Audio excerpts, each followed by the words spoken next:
Imagine the perfect animal. A cheetah can outrun you. An eagle can spot a rabbit from thousands of feet in the air. A crocodile spends its entire life growing brand new teeth. A salamander can regrow an entire limb. Some starfish can even grow an entirely new body from just one arm. Meanwhile, humans get back pain. Our knees wear out. Our wisdom teeth don't even fit inside our mouths. We choke on our own food. Millions of us need glasses just to see clearly. And before modern medicine, childbirth was one of the most dangerous moments in a person's life. So here's the question. How did the most successful species on Earth end up with a body like this? At first, none of this makes any sense. Humans built cities, crossed oceans, walked on the moon, created computers, changed the entire planet. So why does our own body keep giving us problems? Here's the weird part. None of these problems happened by accident. In fact, they're all connected. And once you understand why, you'll probably never look at your own body the same way again. Picture this. You're having dinner with your family. Everything's completely normal. You take one bite and suddenly you can't breathe. Your own body has accidentally blocked the air you need to stay alive. It's terrifying, and it happens to people every single day. So why? The answer is hiding inside your throat. Your throat has to do two completely different jobs. One pathway carries food, the other carries air. At one point, those two pathways cross each other. That's exactly where choking can happen. At first, that sounds like terrible design. I mean, why would evolution build something like that? But then something changed. Humans didn't just need to breathe, we also learned how to speak. Every conversation you've ever had, every joke you've laughed at, every story you've told, every song you've sung depends on that same throat. The very thing that allows us to speak also creates the risk of choking. It's a trade-off, not a mistake. Talking came with a price. And once you start looking for these trade-offs, you begin seeing them everywhere. Now, let's talk about something almost everyone has experienced: back pain. Maybe you've lifted something heavy, maybe you slept in a weird position, or maybe you simply stood up and your back decided today wasn't your day. Most people blame office chairs, or bad posture, or getting older. But here's the strange part. People had back pain long before offices existed, long before cars, long before soft mattresses. Even hunter-gatherers experienced back problems. So where did it actually come from? To answer that, we need to go back millions of years. Our distant ancestors didn't walk like we do. They moved on four limbs. Their spine stretched almost horizontally, like a bridge.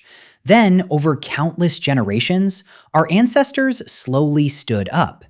It was one of the biggest changes in human history. Standing upright freed our hands. We could carry things, use tools, throw objects farther. Eventually, those hands helped build civilization. But there was one problem. Evolution didn't throw away the old spine and build a brand new one.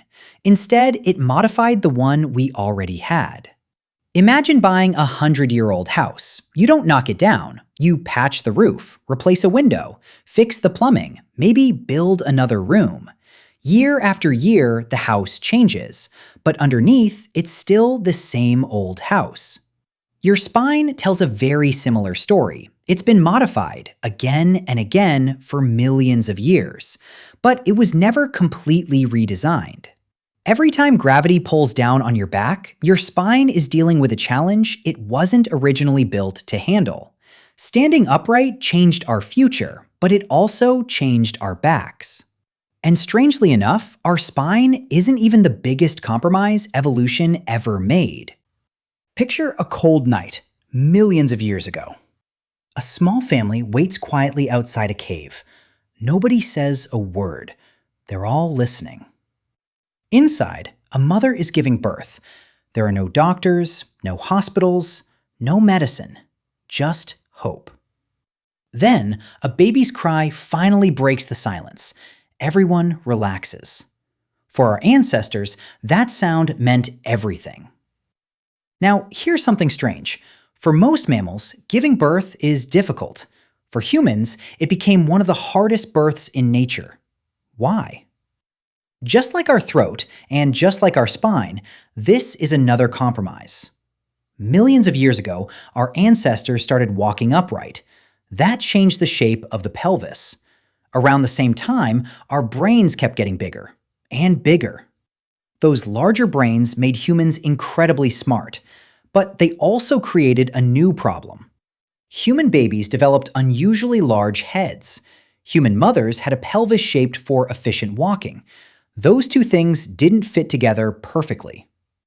Evolution couldn't fully optimize both, so it settled for something that worked well enough. Human babies are born much less developed than many other mammals. A newborn giraffe can stand within hours. A newborn horse can run shortly after it's born. Human babies can't even hold up their own heads. Instead, their brains continue growing rapidly after birth. That gives them more time to learn, more time to adapt, more time to become human. At first, that sounds like terrible design. But without those bigger brains, there would be no language, no science, no music, no internet, no civilization. One compromise changed everything. Go stand in front of a mirror. Open your mouth. Now look all the way in the back. If you're lucky, you'll see nothing. If you're not, you've probably met your wisdom teeth. Millions of people have them removed every year. Some grow sideways, some never fully come out. Some become trapped inside the jaw. Honestly, they seem more like a problem than a feature. So why do we still have them? To answer that, we need to change the menu. Imagine eating raw roots, hard nuts, tough plants, uncooked meat, day after day, year after year. Those foods were much tougher than what most people eat today. Chewing them slowly wore teeth down over time. Back then, having extra molars wasn't a bad thing. They were useful. Then something remarkable happened. Humans learned how to control fire. Cooking softened food. Over many generations, our diet changed. Our jaws gradually became smaller. But evolution doesn't upgrade every body part at the same speed. Some changes happen faster than others. So while many people's jaws became smaller, wisdom teeth often continue to develop. And that's why they sometimes have nowhere to go. Your wisdom teeth aren't trying to ruin your smile. They're simply leftovers from a body that's still carrying pieces of its past. Your mouth is quietly preserving a chapter of human history. But here's where things get even stranger. Our wisdom teeth might cause problems. At least we get them. Some animals never have to worry about losing teeth at all, because they just keep growing new ones. And that raises another question. Why can't we? Ever stepped off a curb and felt your knee make a sound you definitely didn't like? Or maybe you stood up and something inside your knee just clicked. It's strange. For such an important joint, our knees seem surprisingly easy to hurt. So why? Think about everything your knees do.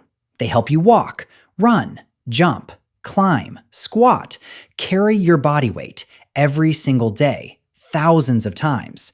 And somehow they're expected to keep doing that for decades. That's asking a lot from one joint. Now compare that to a horse or a deer. Their legs mostly move forward and backward. Simple, efficient. Humans are different. We twist, turn, kneel, dance, play sports, climb stairs, sit in chairs. Our knees have to do a little bit of everything. That flexibility is incredibly useful, but flexibility usually comes at a cost. Our knees aren't weak. They're simply balancing strength, movement, and efficiency. Another compromise. By now, you've probably noticed a pattern. Our throat, our spine, childbirth, wisdom teeth, now our knees. They all seem completely different, but somehow they all lead back to the same idea. And we're still not finished. Take your glasses off for just a second. Can you still read what's on your screen? Maybe, maybe not. Millions of people can't. So why do so many of us need glasses? Did evolution forget about our eyes? Not exactly. Imagine living 50,000 years ago. There are no books, no phones, no computers, no tiny text. Most of what matters is far away. Finding food, watching for predators, recognizing people, following the landscape. That's the world our eyes evolved in. Now compare that to today. Many of us spend hours looking at objects less than 2 feet away. Books, phones, laptops, tablets, something our ancestors never had to do. Scientists are still studying exactly why nearsightedness has become so common. Genetics matter, but our environment matters too, especially during childhood. The important point is this: our eyes evolved for one world. We built another. And our bodies are still trying to catch up. It's almost like we upgraded civilization much faster than evolution could upgrade us.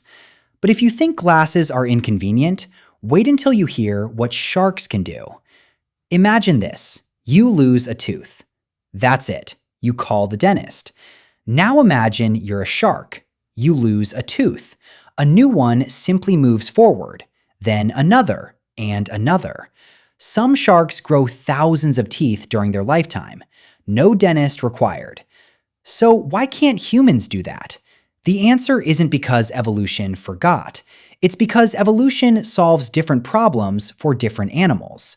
Sharks are constantly replacing teeth because hunting damages them. Their entire system evolved around endless replacement.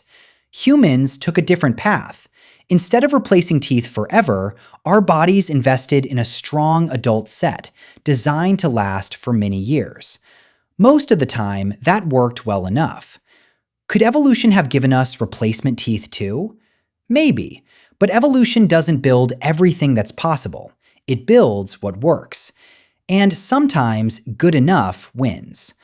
By now, one question should still be bothering you. If evolution can create cheetahs, eagles, sharks, and salamanders, why doesn't it simply fix us? Imagine something impossible. Imagine your body could repair itself forever. No wrinkles, no weak knees, no aging, no failing organs, no disease. You stay healthy for hundreds of years. Sounds perfect. So why didn't evolution do that? At first, it feels like a huge mistake. If evolution can create the eye, the brain, and the human hand, why couldn't it solve aging? Here's where things get strange. Evolution doesn't think about tomorrow. It doesn't plan ahead. It doesn't have goals. It isn't trying to build the perfect body. Instead, every generation simply passes on whatever helped it survive, long enough to have children. That's it. Nothing more.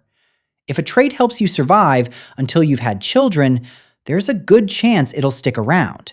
If it causes problems after that, evolution often has much less opportunity to remove it. That's one reason why aging remains such a complex puzzle in biology. Scientists are still studying exactly how different evolutionary processes contribute to it. But one thing is clear: evolution isn't designing for forever. It's designing for good enough. And suddenly, everything we've talked about starts making sense. Think about your throat. It lets you speak, but it also lets you choke. Think about your spine. Standing upright changed history, but it also gave us back pain. Think about childbirth. Bigger brains gave us civilization, but they also made birth much more difficult. Think about wisdom teeth. Your mouth is still carrying pieces of an ancient diet. Think about your knees, strong enough to walk, run, climb, and dance, but not forever. Think about your eyes, perfect for a world that no longer exists. Every one of those problems looks like bad design until you realize they all have something in common. They're compromises. Maybe we've been asking the wrong question. The human body isn't a finished product. It never was. It's more like an old house, built millions of years ago. Generation after generation, something new gets added. A stronger hand, a bigger brain, better endurance, more precise vision. But the original foundation never disappears.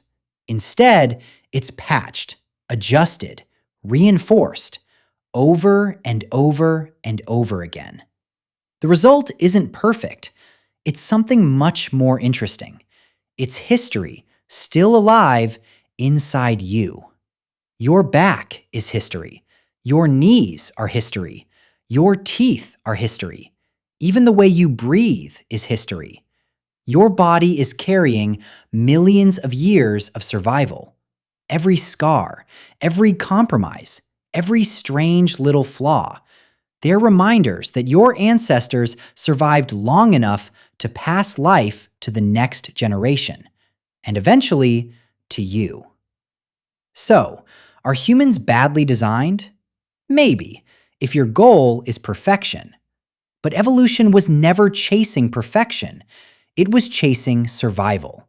Just enough to make it to the next generation. Again and again, for millions of years. And somehow, those imperfect compromises built cities, crossed oceans, walked on the moon, created the internet, and eventually asked a question no other species has ever asked. Why are we so badly designed?